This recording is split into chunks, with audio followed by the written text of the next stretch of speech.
কিভাবে আপনারা স্ন্যাপটিউব অ্যাপের নোটিফিকেশনগুলো বন্ধ করবেন। আপনাদের এই অ্যাপ থেকে বিভিন্ন প্রকার নোটিফিকেশন চলে আসে অটোমেটিক, ইউটিউবের মতন যেহেতু এটা আপনাদের যদি করা থাকে, সাবস্ক্রাইব করা থাকে, অটোমেটিক দেখবেন নোটিফিকেশন চলে আসে।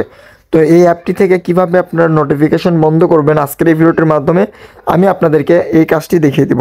তো এই কাজটি করার জন্য প্রথমে আপনাদের এখানে সেটিংয়ে ক্লিক করতে হবে।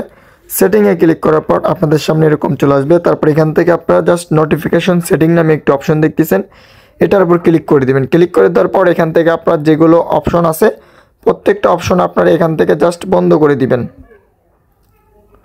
এখান থেকে প্রত্যেকটা অপশন আপনারা বন্ধ করে দিবেন, তাহলে দেখবেন এখন থেকে এই অ্যাপ থেকে কোনো ধরনের নোটিফিকেশন আপনাদের মোবাইলে আসবে না। তো ভিউয়ার্স, আজকের ভিডিওটি পর্যন্ত। এই ভিডিওটি কেমন এসেছে অবশ্যই কমেন্ট করে জানাবেন। আমাদের চ্যানেলে নতুন অবশ্যই চ্যানেলটি সাবস্ক্রাইব করে রাখবেন এরকম টেক কন্টেন্টের ভিডিও প্রতিনিয়ত আমাদের ইউটিউব চ্যানেলে পাওয়ার জন্য। আসসালামু আলাইকুম।